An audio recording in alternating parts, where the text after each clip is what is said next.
Churchill जो सबसे मशहूर प्राइम मिनिस्टर थे इंग्लैंड के, उनका बड़ा अच्छा कोट याद आ रहा है आपकी बातें सुन के, और आप खुद स्ट्रेटजाइज करते रहे चीज़ों को।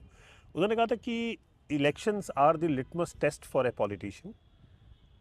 ओनली आफ्टर अ रिजल्ट लोग ये एसेस कर पाते हैं कि कौन सदन में जाने लायक है, कौन जाने लायक नहीं है। फिर उसके बाद you can make as much noise as you want.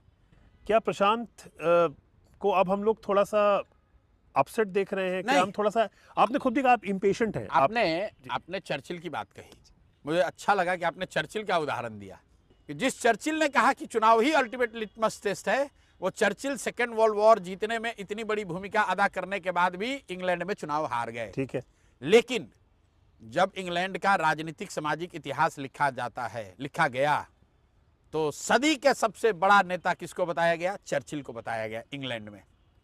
तो प्रशांत किशोर को, जन स्वराज को, इस प्रयास को, जब भी इस कालखंड का इतिहास बिहार का लिखा जाएगा, तो कोई भी ये नहीं कहेगा कि इन लोगों ने गलत किया था। लोग यही कहेंगे कि इन्होंने प्रयास किया, अच्छा प्रयास किया, मजबूत प्रयास किया, ईमानदारी शुद्धता से किया, सफलता नहीं मिली, वो ठीक बात है। आज बिहार में आप किसी भी कोने में चले जाइए, कोई ये नहीं कहेगा कि जन स्वराज मतलब क्या है, कोई ये नहीं कहेगा कौन है प्रशांत किशोर।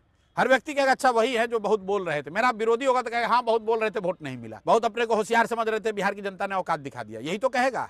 लेकिन कोई ये नहीं कहेगा कि प्रशांत किशोर ने प्रयास नहीं किया, कोई ये नहीं कहेगा कि प्रशांत किशोर ने लड़ाई नहीं लड़ी। मैं अपने भाषणों में चुनाव के रिजल्ट से पहले एक कथा हमेशा सुनाता हूँ। महाभारत की लड़ाई में चक्रव्यूह भेदने की जो कथा सुनाई जाती है, उसमें अभिमन्यु को घेर कर छल से मार दिया गया। ध्यान रखिए, महाभारत की उस लड़ाई में चक्रव्यूह को भेदने के उस समय, जैसा कथाओं में बताया जाता है, भगवान श्री कृष्ण पांडवों के साथ थे, स्वयं भगवान जिसके साथ थे, जिसके पिता अर्जुन, उस अभिमन्यु को छल से घेर कर मार दिया गया।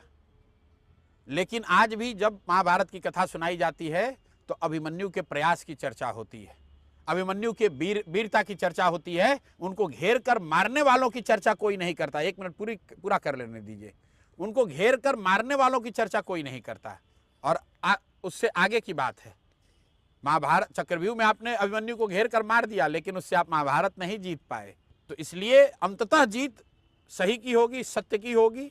ये ठीक है, आज जनसुराज को धक्का लगा है, लेकिन हम लोग अगर इस मार्ग पर बने रहे, अगर चक्रव्यूह के बाद अर्जुन ने लड़ाई छोड़ दी होती, तो शायद महाभारत हार गए होते।